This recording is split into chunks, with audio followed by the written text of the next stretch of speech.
Hello friends, আমি তোমাদের Suman sir তোমাদের জন্য আবারও চলে এসেছি আরেকটি খুবই গণিতের ক্লাস নিয়ে। দশম শ্রেণী তোমরা যারা পড়ো, তো গণিতের কোষে দেখি 24-এর দাগ নম্বর 4 থেকে 9 যে গণিতগুলো রয়েছে ওগুলোই কিন্তু আজকে সমাধান করব একদম শর্ট প্রসেসে। ক্লাসটা দেখো, প্রত্যেকটা কোশ্চেন আমরা কীভাবে সমাধান করছি সেগুলো দেখো, একদম সিম্পল প্রসেসে সমাধান করব। আর এই যে কটা গণিত 4 থেকে 9, 4, 5, 6, 7, 8, 9, মোট ছখানা গণিত রয়েছে। ছখানা গণিতের মধ্যে তোমরা যারা মাধ্যমিক 2027 দেবে, এই ছখানা গণিতের মধ্যে কিন্তু একখানা গণিত তোমরা অবশ্যই পাবে। তো তাহলে ভালো করে ছখানা গণিত তোমরা কিন্তু প্র্যাকটিস করো। ফার্স্ট যে গণিতটা রয়েছে সেটা দেখো।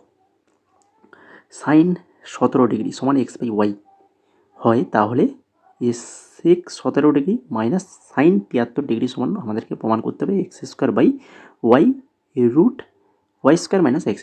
এটা আমাদেরকে প্রমাণ করতে হবে। কিভাবে করবে দেখো। তো সাইন 17 আর এখানে দেওয়া আছে সাইন 73। সাইন 17-এর মান দেওয়া রয়েছে, এখানে আমাকে সাইন 73-এর চাইছে। তো কীভাবে বের করব দেখে নাও। সাইন 73 সমান আমরা কী লিখতে পারি না, সাইন 90 ডিগ্রি মাইনাস 17 ডিগ্রি। তাহলে সাইন 90 মাইনাস থিটা সমান কী জানি, কস থিটা। তো সেখান থেকে আমরা লিখে দেবো কস 17 ডিগ্রি। তাহলে এইটার মান বের করে ফেলো। সেক 17 মাইনাস সাইন 73 সমান তাহলে কী হবে, সেক 17 মাইনাস কস 17, কেন সাইন 73 সমান কত হচ্ছে কস 17। তাহলে আবার সেক মানে আমরা কী জানি 1/cos, সেক থিটা সমান 1/cos থিটা। তাহলে 1/cos 17 মাইনাস কস 17 ডিগ্রি। তাহলে এটাকে যদি আমরা বিয়োগ করি তাহলে আমাদের এই মানটা চলে আসবে সাইন স্কোয়ার 17 ডিগ্রি সমান sine square 17 degree by cos 17 degree. এটা কিন্তু আমাদেরকে চলে আসবে। আর একটা কাজ করবে তোমরা কি না, সাইন 17 ডিগ্রি যেহেতু দেওয়া রয়েছে x/y, তাহলে সেখান থেকে কস 17 ডিগ্রি বের করে নেবে। কস 17 ডিগ্রি কীভাবে বের করবে, কেন কস থিটা সমান হচ্ছে কি √1 মাইনাস সাইন স্কোয়ার থিটা, তাই কি না। Sign square theta plus cos square theta, sign square theta plus cos square theta সমান 1 হয়। তো সেখান থেকে কস থিটা সমান হবে √1 মাইনাস সাইন স্কোয়ার থিটা। তো সেখানে সাইনের মানটা বসিয়ে দাও, তাহলে x/y হোল স্কোয়ার। এবার এটাকে যোগ করো, তাহলে চলে আসবে কি না √y² minus x² by Y. এই মানটা চলে আসছে। তাহলে সাইনের মান আছে, কসের মান আছে। আর আমরা যে এখান থেকে বের করেছি দেখো, sine sec 17 degree minus sine 73, এটার মান আমরা কি বের করছি না হচ্ছে sine square 17 degree by cos 17 degree. তো এইখানে আমরা ওই দুটোর মান বসিয়ে দেব। উপর নিচে দুটো মান বসিয়ে দাও। তারপরে দেখো ভাগ আছে, গুণ করে এটাকে উল্টিয়ে দিলে, তারপরে কাটাকাটি করলে আমাদের কিন্তু অ্যান্সার যেটা চেয়েছে সেই অ্যান্সারটা কিন্তু চলে আসবে। ঠিক আছে, খুবই ইম্পর্টেন্ট গণিত, এক্সামে আসার মতোই গণিত এবছর। ভালো করে প্র্যাকটিস করো। তারপরে দেখো ছোট্ট একটা গণিত, কিন্তু ভেরি ভেরি ইম্পর্টেন্ট গণিত। Sec square 12 degree minus 1/tan square 78 degree সমান 1 বের করতে হবে। দেখে নাও, সিম্পল প্রসেস। 1/tan থিটা সমান কী হয়, কট থিটা। তাহলে যেহেতু 1/tan স্কোয়ার 78 ডিগ্রি রয়েছে, তাহলে মানে আমাদের চলে আসবে কট স্কোয়ার 78 ডিগ্রি। এবার কট স্কোয়ার 78, আমরা যেহেতু এখানে সেক 12 ডিগ্রি দেওয়া রয়েছে, তাহলে আমরা 78টাকে 12তে ট্রান্সফার করব। তাহলে 90 মাইনাস 12, তাহলে 90 মাইনাস কট 90 মাইনাস থিটা কী হয় না ট্যান থিটা। তাহলে ট্যান স্কোয়ার 12 ডিগ্রি, তাহলে sec square 12 degree minus tan square 12 degree সমান কী হয়, সূত্র রয়েছে 1। তাহলে আমাদের 1 প্রমাণিত হয়ে গেল। তারপরে চলে যাও 6 নম্বর কোশ্চেন। 6 নম্বর কোশ্চেনে কী রয়েছে দেখো। ক্লাসগুলো যদি ভালো লাগছে তাহলে কিন্তু অবশ্যই দেখো, সমাধানগুলো যদি পছন্দ হয় তাহলে অবশ্যই আমাদের চ্যানেলটাকে সাবস্ক্রাইব করে রাখো। মাধ্যমিক তোমরা যারা দেবে তোমাদের জন্য কিন্তু আমরা সাজেশান ক্লাসও শুরু করে দিয়েছি। সাজেশান ক্লাসগুলো দেখে নাও, ডেসক্রিপশানে লিঙ্ক রয়েছে, ওগুলো দেখে নেবে কিন্তু। এইটা দেখো, কোণ এ প্লাস কোণ বি সমান 90 ডিগ্রি রয়েছে। আমাদেরকে প্রমাণ করতে হবে 1 + tan a by tan b সমান সেক স্কোয়ার a। এটা আমাদেরকে প্রমাণ করতে হবে। কীভাবে করব দেখো, তাহলে আমাদেরকে কী করতে হবে, যে কোনো একটা কোণে নিয়ে যেতে হবে। একে বিতে ট্রান্সফার করতে হবে বা বিকে এতে ট্রান্সফার করতে হবে। তো আমরা এখানে বিকে এতে ট্রান্সফার করব। তো তার জন্য আমাদের যেহেতু কোণ এ প্লাস কোণ বি 90 ডিগ্রি রয়েছে, সেখান থেকে কোণ বি সমান আমরা কী লিখতে পারি, 90 ডিগ্রি মাইনাস কোণ এ। এবার তাহলে ট্রান্সফার করো 1 + tan a by tan b। তাহলে tan b রয়েছে, তো এটাকে আমরা এতে ট্রান্সফার করবো। কী হবে, বিকে আমরা কী লিখবো, কোণ বি সমান কি 90 ডিগ্রি মাইনাস এ। আর ট্যান 90 মাইনাস থিটা, এখনই বললাম একটু এই কট থিটা, তাহলে কট এ লিখে দিলাম। আবার কট সমান কী জানি 1/10, কট সমান কি 1/10। তাহলে এবার এটা মানটা বসিয়ে দাও, 1 প্লাস ট্যান এ, আর ট্যান বি মানে কি 1/10 এ, আর 1/10 এ ট্যান এ বাই 1/10 এ, তাহলে সমান কি হবে ট্যান এ গুণিতক ট্যান এ, হবে কি হবে না, নিশ্চয়ই হবে।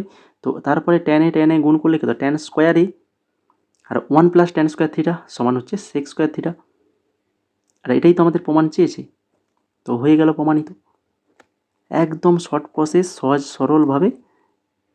তারপরে দেখো কী রয়েছে 7 নম্বরে, sec square 22 degree, cot square 68 degree সমান হচ্ছে sine square 22 degree plus sine square 68 degree plus cot square 68 degree.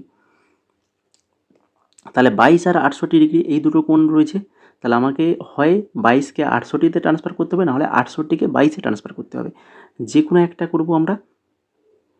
তো প্রথমে এ পাশে যেটা রয়েছে সেটা দেখো, এখানে দেখে নাও যে সাইন 68 ডিগ্রি, সাইন 68 সমান কি লিখতে পারি কস 90 ডিগ্রি মাইনাস 68, তাহলে কি হচ্ছে না কস 22 ডিগ্রি। আর কট তাহলে 68 কত হবে, কট 68 মানে ট্যান 22 ডিগ্রি হবে। এইভাবে একই রকমভাবে কটের উল্টো ট্যান, ট্যান 22 ডিগ্রি হবে।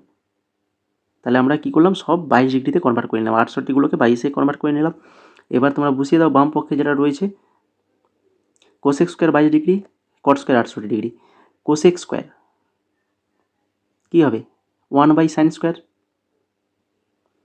কোসেকের উল্টা সাইন হয় 1/sin স্কোয়ার। আর হচ্ছে cot, cot square 68 degree, cot square 68 degree মানে কি tan 22 degree, tan square 22 degree. এবার ট্যান আমরা কি জানি, ট্যান সমান সাইন বাই ট্যান থিটা সমান sine theta by cos theta. তাহলে যেহেতু ট্যান স্কোয়ার 22 ডিগ্রি আর রয়েছে, তাহলে আমার কী হবে sine square 22 degree by cos square 22 degree. এবার সাইন স্কোয়ার 22 ডিগ্রি আর সাইন স্কোয়ার 22 ডিগ্রি কেটে গেল, তাহলে পড়ে থাকবে 1/cos স্কোয়ার 22 ডিগ্রি, আর 1/cos স্কোয়ার 22 ডিগ্রি মানে কি সেক স্কোয়ার 22 ডিগ্রি। এটা আমাদের বাম পক্ষ। ডান পক্ষে যেটা রয়েছে sign square 22 degree plus sine square 68 degree, cot square 68 degree. এবার দেখো সাইন স্কোয়ার 68, সাইন স্কোয়ার 68 মানে কত না হচ্ছে কস স্কোয়ার 22 ডিগ্রি, আর কট স্কোয়ার 68 ডিগ্রি মানে ট্যান স্কোয়ার 22 ডিগ্রি। এবার দেখো এখানে sine theta, sign square theta plus cos square theta সমান 1 হয়, তাহলে সেটা 1 বসে গেল, এইটার মান, এই পোর্শনটার মান হচ্ছে 1 বসে গেল। আর বাকি ওপাশে ট্যান স্কোয়ার 22 ডিগ্রি থাকলো, তাহলে 1 প্লাস ট্যান স্কোয়ার থিটা সমান হচ্ছে কী হয় সেক স্কোয়ার থিটা। তাহলে দেখো বাম পক্ষ আর ডান পক্ষ আমাদের মিলে গেছে, তাহলে বাম পক্ষ সমান ডান পক্ষ প্রমাণিত হয়ে গেল। এরপরে দেখো 8 নম্বর কোশ্চেন। 8 নম্বরে কী রয়েছে দেখো, কোণ পি প্লাস কোণ কিউ সমান 90 ডিগ্রি, আমাদেরকে এটা প্রমাণ করতে হবে। তাহলে এখানেও পি আর কিউ দিয়ে কোণগুলো রয়েছে, তাহলে আমাদের যে কোনো একটাতে ট্রান্সফার করতে হবে, পিকে কিউতে না হলে কিউকে পিতে, যেমন আমরা এ আর বির ক্ষেত্রে করেছিলাম। তো একই রকমভাবে এখানে আমরা কিউকে পিতে ট্রান্সফার করব। তাহলে কোণ কিউ সমান কী হবে 90 ডিগ্রি মাইনাস কোণ পি, ঠিক আছে। তাহলে আমাদের কস কিউ দেওয়া রয়েছে, কস কিউ সমান হবে কত কস 90 ডিগ্রি মাইনাস পি মানে হচ্ছে সাইন পি। এবার আমাদের যে বাম পক্ষ রয়েছে সেটাতে মানটা বসিয়ে দাও, তাহলে root over sine P by cos কিউর জায়গায় আমরা কী বসাবো সাইন পি বসাবো, এখানেও সাইন পি আর কস কিউর জায়গায় সাইন পি, তাহলে sine P by sine P কত হবে 1, আর এটা সাইন পি গুণ করলে সাইন স্কোয়ার পি, আর 1 মাইনাস সাইন স্কোয়ার থিটা সমান কত হবে কস স্কোয়ার থিটা, আর cos square root over cos square theta মানে কী হবে শুধু কস থিটা, শুধু কস থিটা। তাহলে দেখো এটাই আমাদের বের করতে বলছে, ডান পক্ষে ওটাই রয়েছে কস পি, তাই আমাদের প্রমাণিত হয়ে গেল বাম পক্ষ সমান ডান পক্ষ প্রমাণিত। এটা কিন্তু ভেরি ভেরি ইম্পর্টেন্ট বলতে, একদম সবগুলোর গণিতের মধ্যে এটা কিন্তু ভেরি ভেরি ইম্পর্টেন্ট। তারপরে দেখো 9 নম্বর কোশ্চেন কী রয়েছে, কট 12, কট 38 ডিগ্রি, কট 52 ডিগ্রি, কট 78 ডিগ্রি, কট 60 ডিগ্রি সমান 1/√3। তাহলে এখানে আমরা কি করব, 52 আর হচ্ছে কি করলে 38 দুটো যোগ করলে 90 হবে, আর 78 আর 12 যোগ করলে 90 হচ্ছে। তাহলে আমাদেরকে কি করতে হবে 12কে 78-এ ট্রান্সফার করতে হবে, নাহলে 78কে 12-তে, আর 38কে 52-এ, নাহলে 52কে 38-এ। আমরা এখানে কি করেছি কট 12কে 12 রেখেছি, কট 38কে 38 রেখেছি, কট 52টাকে আমরা কি করব 38-এ ট্রান্সফার করব, আর কট 78টাকে আমরা কি করব কট 78টাকে ওটাকে আমরা 12-তে ট্রান্সফার করব। তাহলে কট 52কে যদি আমরা 38-এ ট্রান্সফার করি সেটা তো ট্যান 38 হয়ে যাবে, আর cot 78কে যদি আমরা 12তে ট্রান্সফার করি 12 ডিগ্রিতে, তখন আমরা tan 12 হয়ে যাবে, দেখতেই পাচ্ছ। আর cot 60 ডিগ্রি তো মান রয়েছে, cot 60 ডিগ্রির মান কত? 1/√3। তো এটার মান তো বসে গেল। আর বাকি তোমরা এখানে দেখো, tan মানে 1/cot হয়, বসিয়ে দিলাম এখানে, কেটেই যাচ্ছে। cot 12 cot 12 cot 38 শুধু পড়ে থাকবে 1/√3। আর এটাই আমাদের চেয়েছে, প্রমাণ করতে বলেছে, তো এটা আমাদের প্রমাণ হয়ে গেল। তো এই 6খানা গণিত, ভেরি ভেরি ইম্পর্টেন্ট গণিত, এবারে মাধ্যমিকে কিন্তু অবশ্যই থাকছে। এখান থেকে ভালো করে প্র্যাকটিস করে যাও। যদি ক্লাসটা ভালো লেগে থাকে, এখনও যারা ক্লাসটাকে লাইক করোনি, তো অবশ্যই লাইক করো, কমেন্ট করো, বন্ধুদের মাঝে শেয়ার করো, তাদেরকেও জানিয়ে দাও। সবাই মিলে পড়াশোনা করো, তাহলে কিন্তু পড়াশুনো ভালো হবে, প্র্যাকটিস ভালো হবে। আমাদের টেলিগ্রামে জয়েন করে যাও, ওখানে আমরা যে তোমাদের মাধ্যমিকের জন্য যে সাজেশানগুলো দিচ্ছি তার পিডিএফ কিন্তু আমাদের এই টেলিগ্রামে দেওয়া হবে। তো অবশ্যই টেলিগ্রামে জয়েন করো, টেলিগ্রামেই সমস্ত কিছু সাজেশান পিডিএফ পেয়ে যাবে। আমাদের সমস্ত কিছু আপডেটও আমাদের টেলিগ্রামেই দেওয়া হবে, টেলিগ্রামে জয়েন করে থাকো। পরবর্তীতে আরও বিভিন্ন টপিকের উপর তোমাদের ক্লাস নিয়ে আসবো। তো সেগুলো যদি পেতে চাও, তো অবশ্যই আমাদের চ্যানেলটাকে সাবস্ক্রাইব করে বেল আইকনে ক্লিক করে রাখো।